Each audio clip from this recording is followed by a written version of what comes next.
So without further ado, I'd like to welcome Adine McInerney-Leo.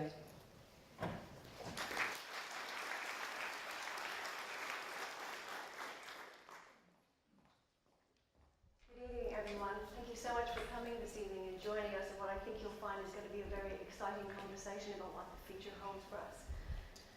I want to tell you that a genetic diagnosis is a very powerful thing.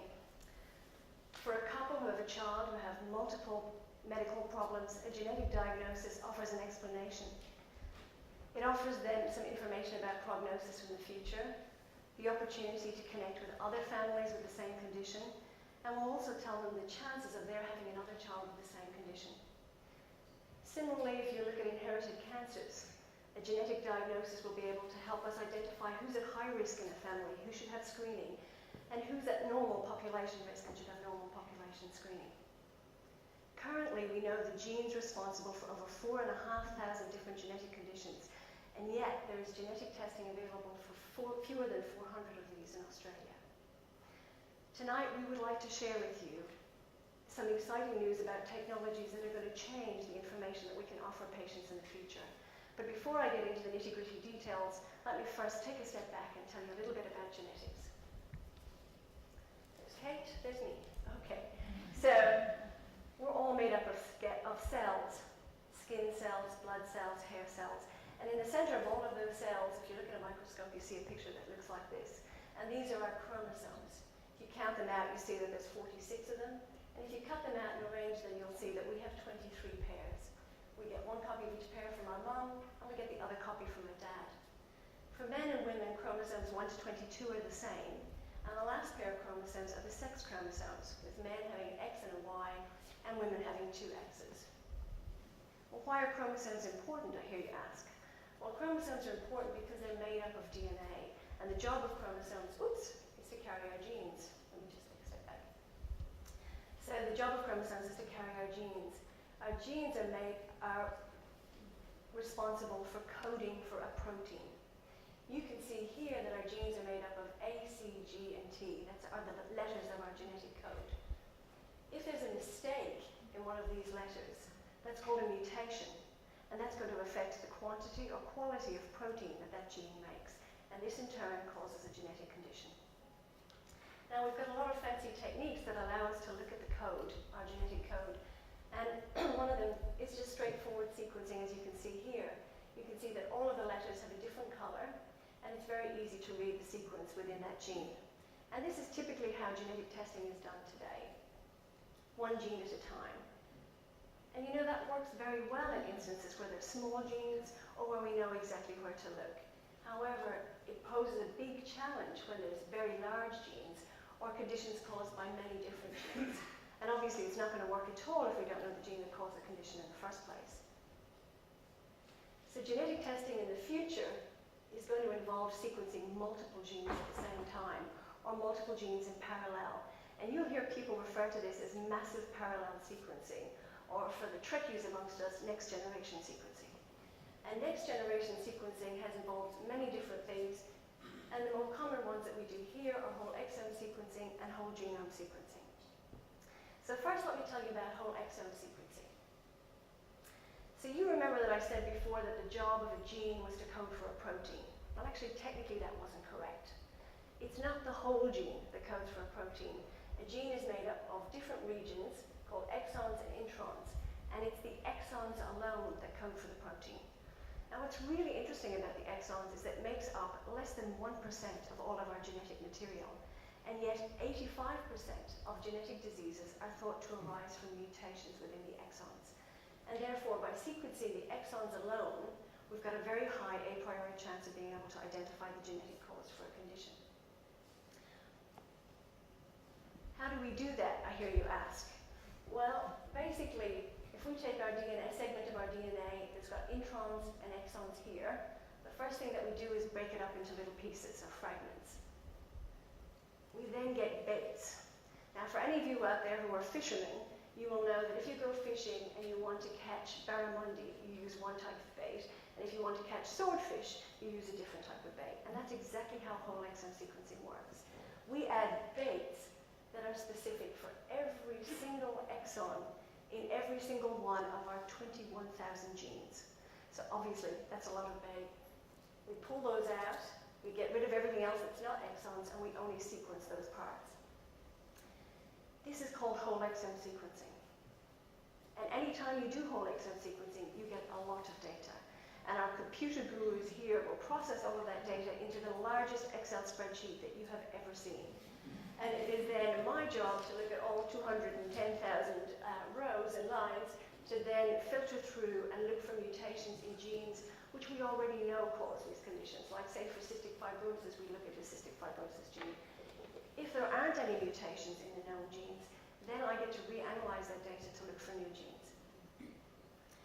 Does it work, I hear you ask? Well, it works beautifully, and we have proven this from a genetic testing point of view. And one of the conditions we tested it on was Marfan syndrome. Now, Marfan syndrome is a connective tissue disorder. People tend to be very tall, thin, obviously not me, and tend to have long arm spans, be quite loose jointed. The lenses in their eyes will dislocate, but most significantly, the large vessel that leads from their heart tends to stretch over time until such a point that without intervention it would actually rip.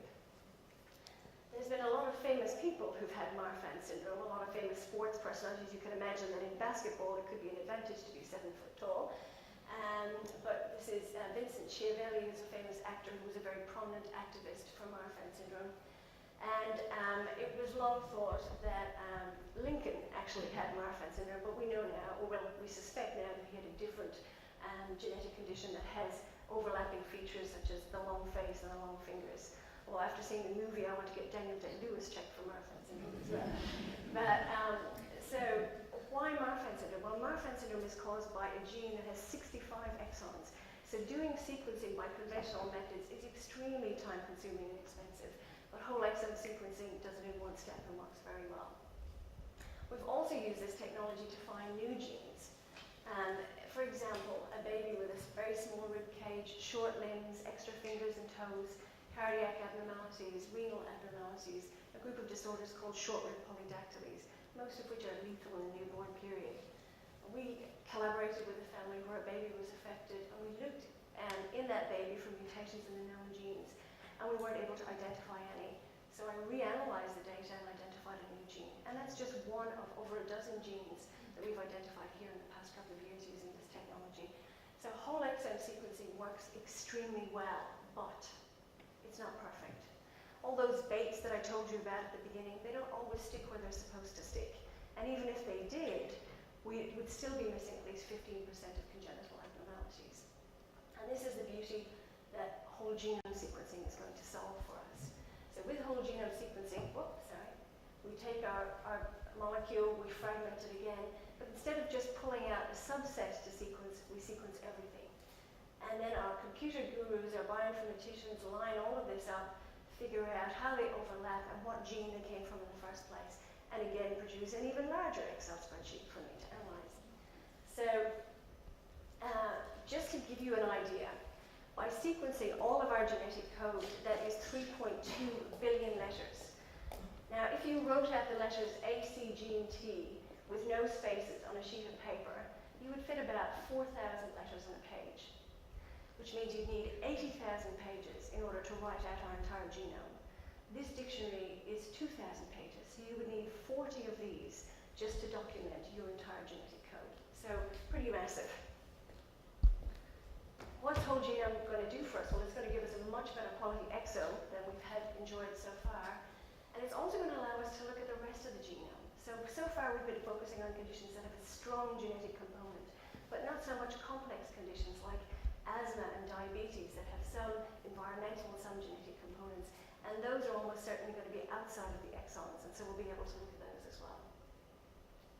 So in the future, we're going to continue to use this technology for those families affected by rare conditions, but we're also going to use it in healthcare in general to tell people what drug they're likely to have an adverse reaction to. We're going to use it, say, looking at the cancer that people have, and they do this already, and say, this is the kind of cancer you have, this is the genetic fingerprint of the cancer you have, therefore this is the kind of chemo that's more likely to work for your particular cancer. We're also going to use it assessing risks for more common diseases like heart disease. Instead of just using blood pressure and cholesterol and things like that, we're going to be able to use all of the genetic risk factors to get a more complete picture. picture. I also imagine that couples will come to for thinking about testing for conditions that they might be carriers of before planning a pregnancy. With all of these benefits, there are some challenges. One is going to be interpreting all of this information from the genome, from all of these 3.2 billion letters. There's going to be differences between you and I if we sequenced our genome simply because I'm aiding and you're not. And so it's going to be very tricky to tease apart what's a person-to-person variation and what's something that made me more susceptible to asthma as a child. We're also going to have to work very hard ensuring that our patients fully understand all of the risks and benefits that this technology has to offer. Thank you so much for coming this evening and sharing this evening with us, and I look forward to hearing your questions afterwards.